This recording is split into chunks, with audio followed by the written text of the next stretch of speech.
Mientras la República de Francia del siglo XIX trataba desesperadamente de consolidar su régimen democrático a manos de los monarcas que buscaban reinstaurar la corona en la nación, disturbios en las calles se apreciaban en aquel periodo donde la revolución en la industria estaba despegando.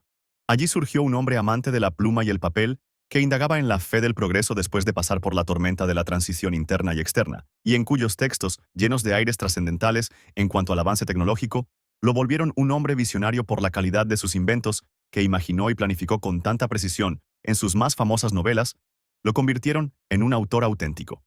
Basta con comprender que en uno de sus libros donde trata sobre el viaje a la Luna, lo había previsto para que 104 años después se volviera un hecho. U otro donde expresa la capacidad de un artefacto capaz de navegar por las profundidades del mar, alimentado por la electricidad, mejor conocido como submarino. Lo relató en su obra 20.000 leguas de un viaje submarino, para que a casi 2 décadas después se creara el primer submarino eléctrico. Considerado como el padre de la ciencia ficción, hablamos de Julio Verne. Jules Gabriel Verne, también conocido como Julio Verne, nació el 8 de febrero de 1828 en Nantes, una ciudad marítima en la nación francesa. Provenía de una familia burguesa. Su padre era descendiente de un linaje de abogados y su madre de marineros. Verne creció en una época donde la innovación tecnológica y la revolución en la industria se encontraba en su auge. Inventos como la bombilla, el telégrafo y la locomotora hacían soñar en grande al niño Jules. Desde pequeño recolectaba de los periódicos todos los artículos científicos y avances que los inventores mostraban al público, y al ser de una clase social acomodada, podía tener acceso a esta clase de tecnologías. Otra de las cosas que motivó a Julio Verne a adentrarse en las historias literarias fue el hecho de que su maestra, al ser esposa de un marinero, le contaba con tanto entusiasmo las aventuras que su consorte vivía al zarpar al mar abierto. Eso sin olvidar que su residencia se encontraba en un puerto donde le tocaba apreciar el estilo de vida que todo navegante llevaba. Encantado por todo esto, el futuro escritor llevó al extremo su pasión por la aventura, pues se cuenta que a los 11 años estaba enamorado de su prima Mademoiselle Caroline, y como acto de amor intentó zarpar en un barco que daba dirección a la India, con el fin de conseguirle un objeto preciado por aquellas tierras, tal como lo leía en las historias. Sin embargo, su padre logró detenerlo a tiempo.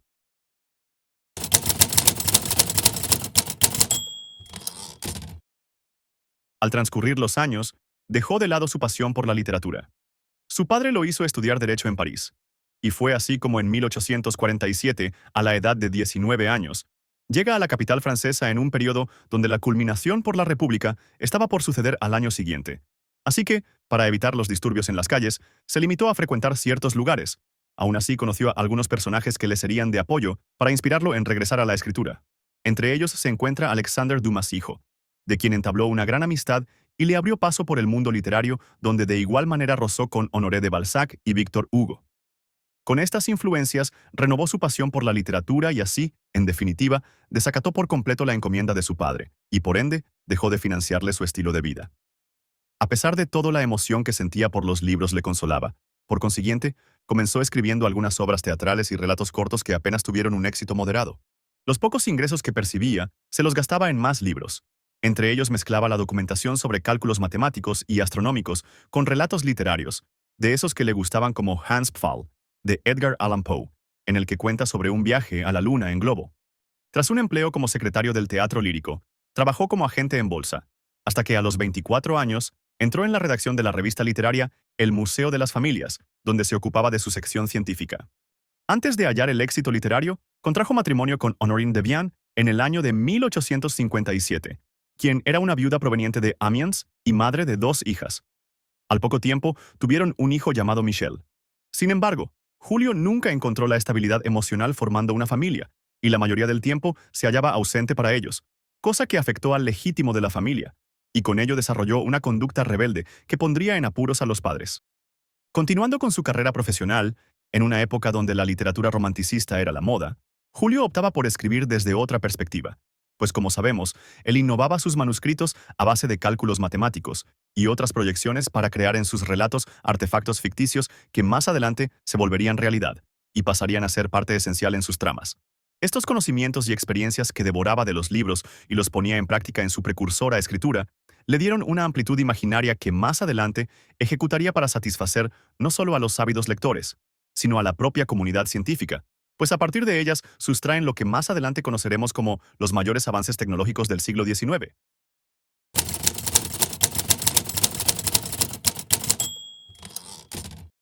En el año 1862 llega el momento decisivo donde culminará su carrera artística.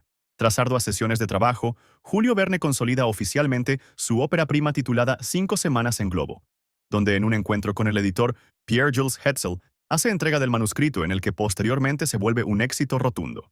El propio Verne lo había descrito con estas palabras: acabo de escribir una novela con una fórmula nueva, una idea propia. Si tiene éxito constituirá, estoy seguro, un filón abierto. El editor declaró que el objetivo de esta colección consistía en resumir todos los conocimientos geográficos, geológicos, físicos y astrónomos acumulados por la ciencia moderna, y rehacer, bajo la forma atractiva que le es propia de Julio Verne, la historia del universo. Para no perder la oportunidad, Hetzel decidió ofrecerle un contrato directo a Julio Verne. Debía crear 2 obras al año, por una suma de 20.000 francos anuales por los próximos 20 años, y como resultado, creó más de 50 obras que hasta después de su muerte siguieron vigentes. La esencia que se aprecian en sus historias repite ciertos patrones, debido a que los protagonistas de estos relatos sean exploradores de buen talante, intrépidos, atrevidos y hasta ingenuos, con esas máquinas que mejoran la vida de los hombres, donde se embarcan en aventuras jamás antes contadas.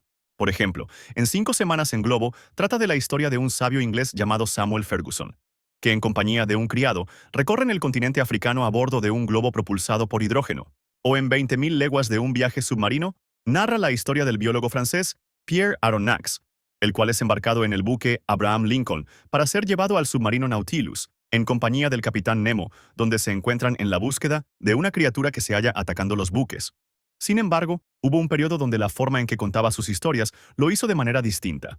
Por ejemplo, después de completar 5 semanas en globo, Verne proyectó lo que las consecuencias y el impacto tecnológico dejaría en la humanidad. Así que se atrevió a relatar París en el siglo XX, historia que trata de la vida de un joven poeta llamado Michel de Frunoy, el cual es marginado por una sociedad donde solo se interesaba por la ciencia y la economía, y al arte lo habían matado. Pero el editor Pierre-Jules Hetzel decidió no publicarla por parecerle demasiado pesimista, cosa que iba en contraste con su optimismo sobre las hazañas de sus personajes, y eso podría repercutir en su carrera.